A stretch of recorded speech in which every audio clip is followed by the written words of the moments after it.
Coming up next, discover why shipping companies like Matson are starting to sign new green leases, pioneered by the Port of Long Beach. And more importantly, what it means to us, the regular folks who live in the community. So stay tuned. Welcome back. In this next story, you're going to see how a new green lease signed by the American shipping line, Matson, is not only going to help reduce emissions, but also create all sorts of new jobs.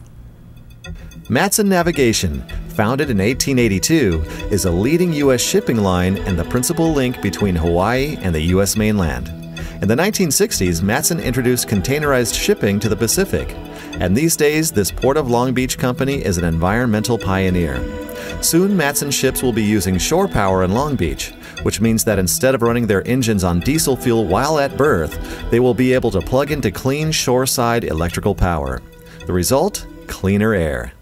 Well, Matson is one of our green leases, and as a result of the negotiations that took place a couple of years ago, they agreed and the port agreed that this facility would be the next facility to have shoreside power or cold ironing. So we're looking forward to getting the installation taking place and the Matson ships plugging in about a year from now. To make this transition to shore power possible, Matson will outfit 5 of its ships with the needed electrical equipment, investing close to $2 million. Matson takes great pride in protecting the environment and the health of the communities that we serve, and the Green Lease has been our blueprint for how we've been accomplishing that here in Port of Long Beach. Matson's lease payments will cover the cost of the terminal improvements. The port has contracted with San Pedro-based Manson Construction Company to build the shoreside infrastructure, which will cost approximately $7 million.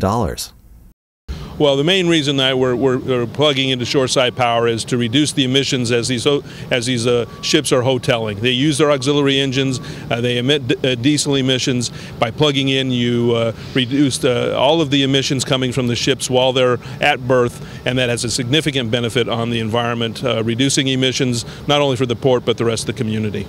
The Port of Long Beach is a pioneer in developing and negotiating what are now called new green leases, which are specifically crafted with the environmental health of the community as a key objective. For companies like Matson, there are upfront investments, but the long-term benefits far outweigh the initial challenges. In the future, it will help us conserve fuel, and it's also much more effective at reducing air emissions of all types. If you use stack gas treatment, you usually will only reduce one air emission pollutant. And by shutting down our engines and going to shore power, we reduce them all. Currently, the Port of Long Beach has 2 green leases at its 7 major container terminals. 2 of the container terminals, ITS and Matson, have already signed green leases. We have the environmental approval for the Middle Harbor project. That will be another lease that we will sign with a green lease, and all those vessels will plug into shoreside power.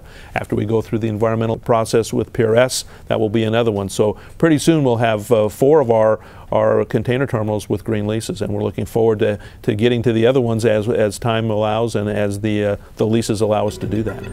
And as each lease is renegotiated, it will be drafted with the Green Port policy requirements driving the terms and conditions. And by 2014, all container terminals will have at least 1 shore-powered berth, so ships at the Port of Long Beach can plug in for cleaner air. A major win for each and every one of us who lives close by. So as you've seen, lots of new things are happening at the port. And to make sure you know the latest, please visit us on YouTube to check out some of our other videos. Also, when you get a moment, email us your questions and we'll get them answered. Until next time, I'm Iris Almerio, and thank you for watching Pulse of the Port.